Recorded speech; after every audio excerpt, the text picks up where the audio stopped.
Hello friends, welcome back to my YouTube channel. College university চাকরি সংক্রান্ত যাবতীয় তথ্য পাওয়ার জন্য আমাদের চ্যানেলটি সাবস্ক্রাইব করো। যারা ইউনিভার্সিটি অফ গৌড়বঙ্গের আন্ডারে বিভিন্ন কলেজে ফার্স্ট সেমিস্টারে পড়ছো, অর্থাৎ এনইপি 2020 নতুন সিলেবাসের আন্ডারে সেমিস্টার 1-এ অ্যাডমিশন নিয়েছো, তাদের এক্সামিনেশন ফর্ম ফিল আপ কীভাবে করবে তার স্টেপ বাই স্টেপ ডিটেলস তথ্য দেখাবো আজকের এই ছোট্ট ভিডিওতে। যেহেতু এই বছর ফর্ম ফিল আপ একবারে নতুন রূপে হবে, তাই সকলকে বলবো ভিডিওটি প্রথম থেকে শেষ পর্যন্ত অবশ্যই দেখবে। এছাড়া তোমাদের প্রিয়জনদের সাথে শেয়ার করতে একেবারেই ভুলো না। তো চলো ভিডিওটি শুরু করছি। প্রথমেই তুমি university examination portal ugb.exam.net search করলে তোমার সামনে এইরকম পেজটি ওপেন হবে, যেখানে তিনটি অপশন দেখতে পাবে, FYUGP, CBCS এবং ল। তো তোমরা সকলেই FYGPর আন্ডারে পড়ছো, অর্থাৎ 4 year graduation programme with effect from 2023-24। এখানে ক্লিক করলে তোমার সামনে এরকম পেজ ওপেন হয়ে যাবে, যেখানে ইউনিভার্সিটির যাবতীয় ডিটেলস তথ্য দেখতে পারবে এবং তোমাদের সেমিস্টারের নামগুলো দেখতে পারবে। এখান থেকে তুমি সেমিস্টার 1 যে অপশনটি রয়েছে, সরাসরি এই সেমিস্টার 1-এ ক্লিক করো। ক্লিক করলে তোমার সামনে এরকম পেজ আসবে, যেখানে college log in, candidate, university log in, examination log in, এইরকম অনেকগুলো অপশন পাবে।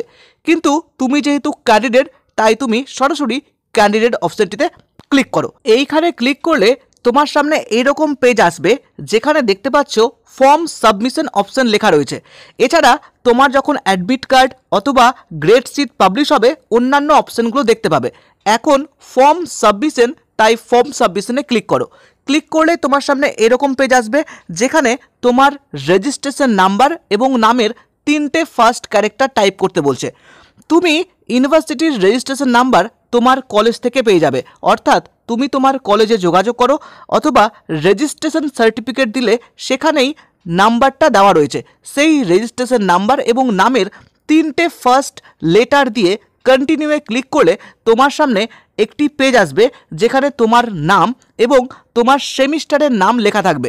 সেখানে কন্টিনিউয়ে ক্লিক করলে তোমার সামনে এরকম পেজ চলে আসবে। কন্টিনিউয়ে ক্লিক করলেই তোমার সামনে যে পেজটি আসবে, সেখানে তোমার ডিটেলস তথ্য দেখতে পারবে, অর্থাৎ তুমি কোন কলেজে পড়ছো, তোমার রেজিস্ট্রেশন নাম্বার, তোমার নাম, বাবার নাম, address, date of birth, mobile number ইত্যাদি যাবতীয় কিছু। তবে এখানে একটা অপশন দেখতে পাবে ABC ID। যারা ABC ID এখনও প্রোভাইড করোনি, তাদের জায়গাটা ব্ল্যাঙ্ক থাকবে। তোমার ABC ID যদি না থাকে, তাহলে অবশ্যই ABC ID দিয়ে ফিল আপ করবে ফর্ম ফিল আপটা। না হলে কীভাবে ABC ID ক্রিয়েট করবে তার একটা ভিডিও দেওয়া আছে, সেটা দেখতে পারো। তারপরে একদমই নিচের দিকে চলে আসবে, দেখতে পাবে সাবজেক্ট ডিটেলস অপশন রয়েছে। এই সাবজেক্ট ডিটেলসে তোমার ভালো করে বোঝার বিষয় রয়েছে। প্রয়োজনে তুমি যে রেজিস্ট্রেশন ফর্মটা ফিল আপ করেছো সেটা নিয়ে বসবে। সেখানে দেখবে সাবজেক্ট 1, সাবজেক্ট 2, সাবজেক্ট 3 সমস্ত আলাদাভাবে দেওয়া রয়েছে। সকলেই জানো এই বছর সাবজেক্ট 1 মেজর সাবজেক্ট এবং সাবজেক্ট 2, সাবজেক্ট 3 মাইনর 1, মাইনর 2। একই রকমভাবে এখান দেখো সাবজেক্ট 1 দেখতে পাচ্ছ, এখান থেকে অপশন সিলেক্ট করলাম মেজর 1। তারপরে দেখো সাবজেক্ট 2 যে রয়েছে, সেখান থেকে মাইনর 1 সিলেক্ট করলাম। তারপরে সাবজেক্ট 3 যে অপশনটি রয়েছে, সেখান থেকে মাইনর 2 সাবজেক্টটি সিলেক্ট করছি। এছাড়া এখানে আরও কিছু সাবজেক্ট রয়েছে, যেমন AEC। এই AEC সাবজেক্টটি সকলের কম্পালসারি রয়েছে এই বছর, যেটা হচ্ছে বেঙ্গলি MIL। তারপরে MDC সাবজেক্টে চলে আসবে। ড্রপ ডাউন মেনুতে ক্লিক করলে তোমার সামনে অনেকগুলো অপশন শো হবে, যে অপশনগুলো তোমার রয়েছে, অর্থাৎ MDC সাবজেক্টগুলো তুমি দেখতে পারবে। তোমার কি MDC সাবজেক্ট রয়েছে সেটা তুমি নিশ্চয়ই জানো, বা কলেজ থেকে অবশ্যই জেনে নেবে। এখান থেকে অনেকগুলো MDC সাবজেক্ট রয়েছে, সেখান থেকে তোমার অপশনটি যেটি রয়েছে সেটিকে সিলেক্ট করো। যেমন আমি এখানে ডিজিটাল ফ্লুয়েন্সি সিলেক্ট করেছি। আমি সকলকে বলেছিলাম তোমার কলেজ যদি প্রোভাইড করে এই সাবজেক্টটি, তাহলে এই সাবজেক্টটি তুমি নিতে পারো, কেননা এই সাবজেক্টে কেবলমাত্র প্র্যাকটিক্যাল এক্সাম রয়েছে, থিওরি কোনো এক্সাম নেই। তারপরে VSC সাবজেক্ট হিসেবে ENVS চুজ করবে, অর্থাৎ এটা কম্পালসারি সাবজেক্ট রয়েছে সকল ফার্স্ট সেমিস্টারদের জন্য। এই ENVS ক্লাস কিভাবে পাবে বা কিভাবে প্রশ্নপত্র পাবে সমস্ত ডিটেলস দেওয়া রয়েছে, সমস্ত ক্লাস দেওয়া রয়েছে সিলেবাস অনুযায়ী। তুমি সেখান থেকে কিন্তু সমস্ত ক্লাসগুলো করে নিয়ে ENVS সম্পর্কে কোনো অসুবিধা হবে না। তারপরে সাবমিট বাটনে ক্লিক করলেই তোমার ফর্ম ফিল আপটা কমপ্লিট হয়ে যাবে। তবে সাবমিট করার পরে যদি কোনো মনে হচ্ছে ভুল হয়েছে, তাহলে সেই ভুলটা সঠিক করার জন্য কলেজের সঙ্গে যোগাযোগ করতে হবে। নিচে দেখো লেখা রয়েছে for any change or correction please contact your college. তুমি নিজে থেকে আর কিছুই করতে পারবে না। সুতরাং ভুল করার সম্ভাবনা করবে না, যাতে ভুল না হয় এমনভাবেই ফর্ম ফিল আপ করবে।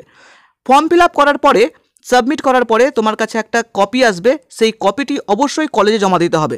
সেই কপিটি যদি কলেজে জমা না দাও, তাহলে কিন্তু তোমার যে ফর্ম ফিল আপ, সেটা ফর্ম ফিল আপটা সাবমিশন হবে না, অ্যাপ্রুভ হবে না, তোমার অ্যাডমিট কার্ড জেনারেট হবে না, তোমার পরীক্ষাও দিতে পারবে না। তো এটা অবশ্যই জমা দিতে হবে। তো এই হচ্ছে সম্পূর্ণ এক্সামিনেশন ফর্ম ফিল আপ, সমস্ত সাবজেক্ট সহ সমস্ত যে ফর্মটা, আশা করি বোঝাতে পেরেছি। যদি কোনো অসুবিধা হয় তাহলে কমেন্ট করে জানাও, আমি সলিউশন খোঁজার চেষ্টা করব। তো যদি ভালো লাগে লাইক প্রেস করো, প্রতিটা বন্ধুর মাঝে শেয়ার করে দাও, যাতে প্রতিটা বন্ধু একই রকমভাবে তোমার মতো সহযোগিতা পেতে পারে। তো চলো দেখা হচ্ছে নেক্সট ভিডিওতে। Thank you.